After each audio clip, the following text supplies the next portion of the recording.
여러분 반갑습니다. 주식 단타 기법 알려주는 남자 주단배입니다. 네, 오늘 여러분들에게 안내드릴 종목은 한국항공우주고요. 자, 최근 들어서 제가 하나에어로스페이스와 LIG 넥스원을 주요 방산주 탑2로 꼽았는데 거기다 더해서 이제 한국항공우주 쪽으로 최근 후발주 이슈로 최근 5만 원대를 지지하고 상승을 하더니 거의 이제는 8만 원대 구간까지 다이렉트로 올라가는 모습입니다. 자, 그렇기 때문에 이제 하나에어로스페이스나 LIG 넥스원이 상당히 높은 고점을 마련한 거에 비해서 아직까지 한국항공우주는 이 저평가 이슈가 남아있는 상황이기 때문에 현재 상반기 좋은 흐름을 이번 하반기까지 그대로 이어가면서 현재 목표가 자체가 10만원 이상을 갈 수도 있다라는 중대한 차트에 나와 있는 상황이기 때문에요.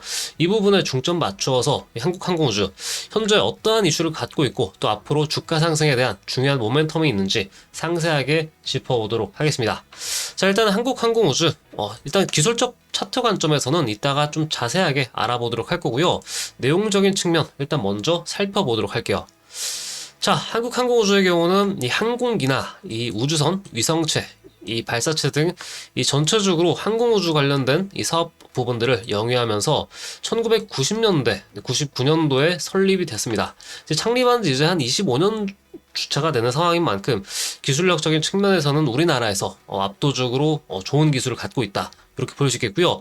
그리고 이 카이라고 하는 영문명에서 현재 한국항공우주로 이름이 바뀌었다 정도나 이렇게 체크를 해주시면 되겠습니다. 자, 그러면 한국항공우주 주요한 키워드는 역시나 두 가지가 있습니다. 방산과 항공우주 쪽. 이 외쪽으로 더 들어가면은 뭐 에어버스라든지 이 미국 쪽에 있는 이 항공기들, 비행기들 있죠. 그런 것들과 연결지어서 볼 수 있지만 일단 가장 중요한 키워드인 방산 쪽으로 최근 이 상승에 대한 모멘텀이 현재까지 이어지고 있기 때문에요. 이 부분 먼저 살펴보면은 자, 방산 쪽으로는 FA50 주력 이 전투기 상품이죠. 네, 이것과 또 거둥훈련기라는 것과 더 나아가서 최근 이 우크라이나 러시아 전쟁으로 한층 더 촉발된 이 드론에 대한 수요를 바탕으로 드론 관련된 이슈도 갖고 있기 때문에 사실상 이 어느 정도 방산 쪽에서는 상당히 좋은 포트폴리오를 갖고 있는 기업에 속한다 볼 수 있습니다. 자, 내용적인 부분을 보면은요, 네, 대표적인 방위산업체로 뭐 T-50 전투기를 비롯해서 아까 말씀드린 F-50과 같은 훈련기와 무인기 등을 개발 생산하고 있는데 특히 정찰용 드론 개발과 이 전투용 스마트 드론 시스템 개발이 이 부분이 아마 향후 먹거리로 또 나타날 수 있기 때문에 드론 관련 키워드는 반드시 체크해 두시기 바라겠습니다. 자, 최근에 중요한 세 가지 이슈가 있었는데요. 자, 첫 번째로는 한국과 폴란드 외교장관이 이 방산 협의 중인 이 K2 전차 2차 이행 계약에 따른 기대감이 있었던 상황인데 이 때문에 현대로템도 주가를 어느 정도 고가 부근에서 유지하는 상황이 있는 상황이죠. 그리고 이 폴란드와 이 한국항공우주가 또 깊은 밀접한 관계를 갖고 있는 게 자, 폴란드 수도죠. 이 바르샤바 근처 기지에는 한국의 FA-50 전투기가 이미 배치가 돼서요. 이 한국항공우주 직원이 상주하면서 관련 교육을 지원하고 있습니다. 실제로 2022년이죠. 네, 3년 전쯤에 이미 2조 원대 규모의 FA50 수출을 체결한 바 있기 때문에 이거에 따른 향후 유럽 쪽으로의 FA50기 수출 이슈도 충분히 나타날 수 있는 상황이기 때문에 이런 거 한두 개, 몇 대만 더 수출해도 상당히 중요한 주가 포인트가 나올 수 있기 때문에요. 체크해 두시기 바라겠고 그 뒤이어서도 최근 2월과 3월 사이에 많은 이슈가 나왔는데 자, FA50 큰손 이 말레이시아가 다시 한번 한국을 찾았습니다. 자, 이미 말레이시아 쪽에는 이 재작년이죠. 2023년에 FA50 18대를 약 1조 3천억 원 수준에 구매하는 계약도 체결을 했었던 건데 자, 이제 말레이시아 쪽에서는 2차 사업으로 2026년부터 다시 한번 이 노후 전투기 대체 사업을 하고 있기 때문에요. 아직 실현되지 않은 어떻게 본다면은 잠재적인 중요 모멘텀입니다. 이런 것들 수출 이슈가 한번 나오게 되면은 이런 것도 마찬가지로 주가에 아직 반영되지 않았기 때문에요. 이것도 호재로 작용할 수 있다는 거 체크해 두시기 바라겠고요. 자, 그리고 최근 이 인공지능에 대한 이 기술과 또 방산 쪽과의 어느 정도 교집합이 나타나고 있는 가운데 자, AI 파일럿을 현재 또 기술 준비 중에 있는 상황입니다. 그리고 최근 이름을 정했죠. 이 한국항공우주와 AI 파일럿의 이 합성어죠. 카일럿이라고 하는 이 사업을 하고 있는데, 특히 AI 기반의 합성 데이터 솔루션 기업인 이 젠젠 AI 기업을 약 60억 원 수준을 투자를 해서 어느 정도 선제적인 투자를 확보했습니다. 자, 그래서 AI 쪽 분야도 어느 정도 계속해서 기술력을 갖춰나가고 있기 때문에 이 부분도 같이 언급드리도록 할게요. 자, 아무쪼록 전체적인 방산 쪽 키워드가 상당히 중요한 이번 상반기 내에서의 모멘텀으로 유효할 것으로 이렇게 체크를 하시면 되겠고요. 그리고 아직까지는 중요한 모멘텀으로 작용하진 않지만 이 지난해 11월 달이죠. 실제로 일론 머스크의 스페이스X가 어느 정도 이 트럼프 대통령 당선과 연결 지어지면서 상당히 또 높은 주가를 기록했기 때문에 그에 따른 흐름은 앞으로 트럼프 임기 내내 이어질 가능성이 높습니다. 그래서 이 스페이스X라든지 또 누리호 관련된 기술력을 갖고 있는 이 한국항공우주 같은 경우도 이런 부분도 같이 여러분들께서 체크를 하시기 바라겠고요.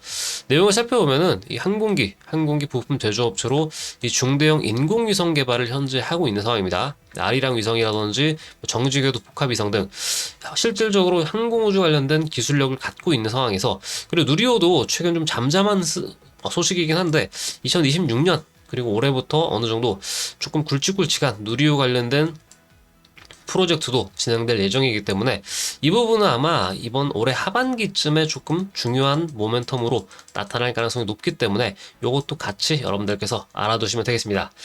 자, 그래서 이러한 관점으로 이제 향후 전망에 대한 부분들 말씀드려야겠죠. 일단 매출적인 부분은 지난해 대비해서 생각보다 좋은 흐름은 아니었습니다. 네, 매출 3조 6천억 원대, 영업이익 2,400억 원대로 전년 대비 약 4.9, 2.8%가량 감소했단 말이죠. 그렇지만 중요한 부분은 올해입니다. 실질적으로 올해 포커스를 둔 주가 흐름 자체가 실제로 올해부터 나타나기 시작했고요. 5만 원을 실질적으로 최근 저점을 찍고 올라가는 이유는 바로 여기 있습니다. 자, 이미 2025년 수주나 매출 가이던스가 작년 대비 아주 큰 수준입니다. 약 72% 그리고 13% 상승한 8조 4천억 원대와 4조 800억 원대로 이 상당히 높은 가이던스를 제시했는데, 앞서 말했던 이 F-50기 관련된 수출에 대한 이슈와 그리고 폴란드 쪽과의 이 방산 이슈 여러 가지가 복합적으로 작용했기 때문에 올해는 굉장히 풍성한 한 해가 될 수 있기 때문에요. 실제로 이 실적 시즌에 맞추어서 한국항공우주가 또 추가적인 주가 레벨업을 할 수 있다는 거, 이런 것들까지 여러분들께서 또 알아두시면 되겠습니다. 그 외적으로도 이 전체적인 이 방위 산업에 대한 이 방산업체 쪽으로의 좋은 이슈 부분인 건데요. 자, 도널드 트럼프 대통령이 이 동맹국을 향한 방위비 분담 압박이 굉장히 강하게 압박을 하고 있죠. 우리나라도 실제로 지금 유럽에 가라져 있어서 그런지 아직까지 나타나지는 않았지만 확실히 전 세계적으로 이제 자주방어, 자주국방에 대한 수요가 이제 막 늘어날 수 있는 초입이 됐기 때문에요. 방산주의 사이클 자체가 어떻게 본다면은 단발성이 아니라 중장기적으로 길게 가져가야 될 수 있는 흐름이 나올까라고 생각합니다. 그렇기 때문에 현재 하나 에어로스페이스도 70만 원대 이상으로 신고가를 계속해서 치고 있는 상황이고, LIG 넥스원이나 현대로템, 더 나아가서 아직 크게 상승을 하지 못한 한국항공우주 쪽으로의 기대감도 현재 진행형이다 말씀드리겠고요.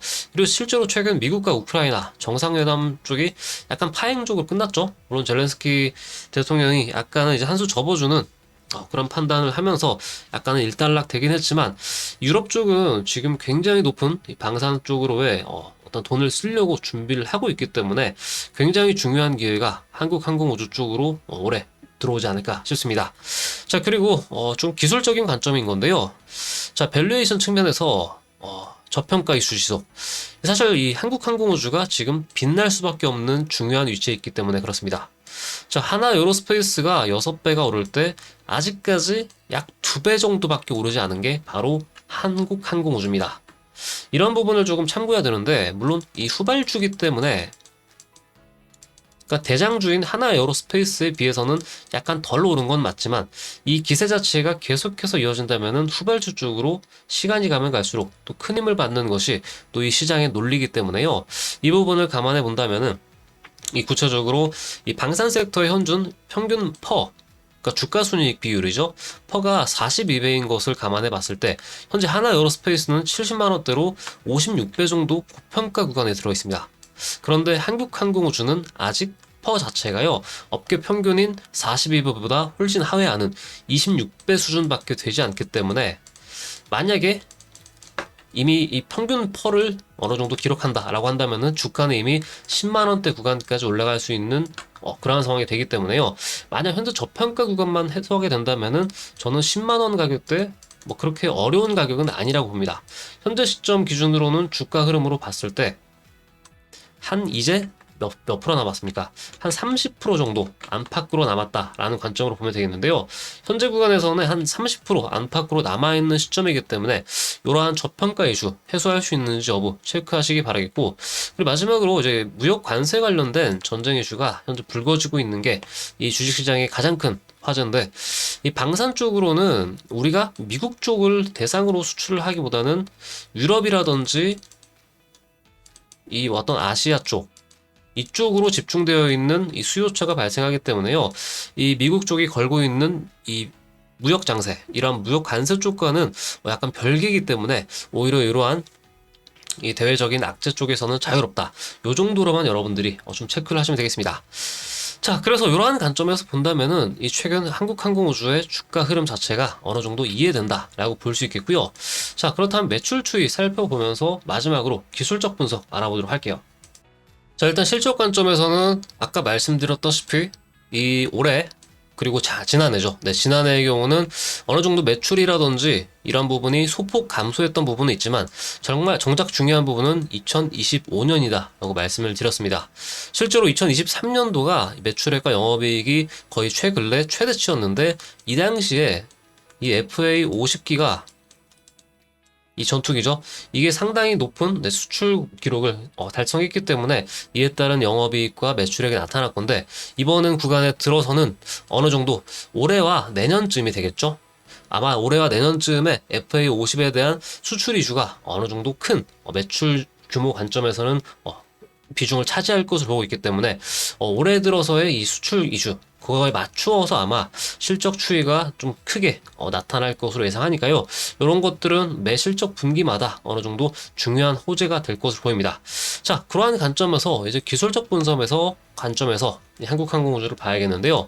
자, 일단 주봉 관점에서 넓게 보면은 역사적 신고가 부근이 2015년 당시 10만원 6천원대 부근입니다. 사실 이때 고점을 가파르게 찍은 이래로 상당히 긴 시간 동안 우하향하면서 최근에 들어서도 어느 정도 6만원대를 크게 넘어서지 못하는 추이가 나왔는데, 자, 드디어 이 7만원대라고 하는 중요한 고지라인을 최근 들어서 돌파 안착을 한 상황에서 올라갔기 때문에 현재 2015년도의 주가 흐름을 보시면 아시겠지만 한번 추세를 잡고 올리면은 이때 8개월 연속 계속적인 우상향을 했습니다.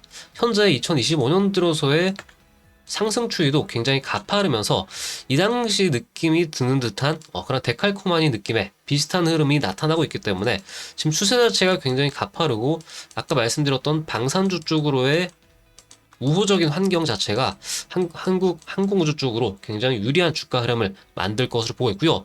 자, 구체적으로 제가 이렇게 차트적인 추이로 그어놨는데 현재 중요한 가격대 라인이 이 라인입니다.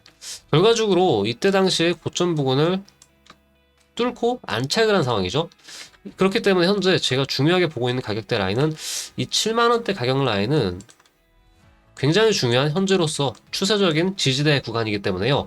이 7만원대 전후 구간에 만약에 지지를 하게 된다면은 추가적인 이 8만원을 넘어서 9만원, 10만원 위쪽으로 안착할 수 있는 여건 자체가 나올 것으로 예상이 됩니다. 자, 그래서 이러한 관점으로 여러 가지 추세들을 봐야 되는데요. 그리고 중요하게 봐야 될 두 번째 포인트는 이 당시 만들어졌던 체크 포인트. 이 당시 추이 자체가 상승 추세들을 만들고 나서의 흐름이 나타났기 때문에요. 아마 이 라인 구간을 타고 올라가게 된다면은 이러한 저항 구간을 뚫고 종국에는 10만원대 구간까지 올라갈 수 있는 주가 차트가 나온다는 겁니다. 그래서 차트 관점으로 보더라도 이 10만원이라는 가격이 무리한 가격은 아니다 라고 보고 있습니다. 그래서 이 10만원 가격대 부근에서의 이제 쌍봉 고점 구간이 나오겠죠. 물론 이 부분들은 아마 3월과 4월 사이 구간에 혹은 5월까지 지켜봐야 되는 상황이 나올 수는 있지만 확실히 추세 자체는 상방으로 갔기 때문에 현재 이 시점 자체가 한국항공우주로서는 지난 2015년 10년 만에 신고가를 달성할 수 있는 매우 중요한 위치까지 왔기 때문에요. 이러한 것들을 최대한 의거해서 이제는 이 한국항공우주 현재 보유하고 계신 분들은 좀 참고해서 목표가까지 가져가시기 바라겠고요. 이 또한 아까 말씀드렸던 이 7만원대 가격 라인대 가격대 라인이 만약 오게 되는 경우는 미국 나스닥이라든지 국내 증시가 좀 소폭 조정이 나왔을 때 흐름이 나올 것으로 보고 있기 때문에요. 그에 맞추어서 신규 매수에 대한 부분도 한번 안내를 드릴 예정이고요. 혹은 이 목표가적인 부분들 아까 말씀드렸죠. 이 중요한 이 저항 구간은 몇 가지가 있습니다. 근데 10만원 가기 전에 이 8만원대와 9만원대 구간에 현재로서는 심플하게 87,000원대와 더 나가서는 이 윗구간대죠. 이 9만원대 중반 가격의 이 중요 저항 구간을 뚫어낼 수 있는지 여부가 중요하기 때문에 이러한 내용들 여러분들도 참고해서 매매 활용해 보실 분들 계속해서 제가 정보방을 통해서 실시간 브리핑을 안내를 드리고 있기 때문에요. 이 한국항공우주 매매 타점에 대한 부분들 앞으로 목표가에 대한 부분들 좀 궁금하다 좀 도움받고 싶다 하시는 분들은 이 정보방 들어오셔가지고요. 내용들 좀 받아가셔서 타점에 대한 부분들 아울러서 한국항공우주의 향후 전망 브리핑 얻어가시면 되겠습니다. 이 안에는 이 국내 증시라든지 나스닥 이 증시에 대한 브리핑과 더불어서 앞으로 상승할 만한 섹터 정보도 같이 안내를 드리고 있기 때문에요. 많은 분들 도움 얻어가시기 바라겠습니다. 자, 아무쪼록 오늘은 한국항공우주 전체적으로 좀 알아봤는데요. 현재 저평가 구간에 있기 때문에 좀 부담 없이 조금은 우리가 지켜봐도 될 수 있는 시간까지 왔기 때문에 앞으로가 조금 더 기대된다 말씀드리겠고, 현재 영상 찍고 있는 시점 기준으로는 한 번쯤은 조정할 수도 있는데 그 기회에는 오히려 새롭게 신규로 우리가 접근해 볼 수 있는 기회로 작용한다라는 거 반드시 명심하시기 바랍니다. 자, 아무쪼록 오늘 이 준비한 내용은 여기서 마치도록 하고요. 영상 도움 되셨다면 구독, 좋아요 한 번씩 부탁드리겠고요. 항상 건강하시고 또 행복한 하루 되시기 바랍니다. 저는 다음 시간에 좀 더 유익한 내용으로 찾아뵙겠습니다. 시청해주셔서 감사합니다.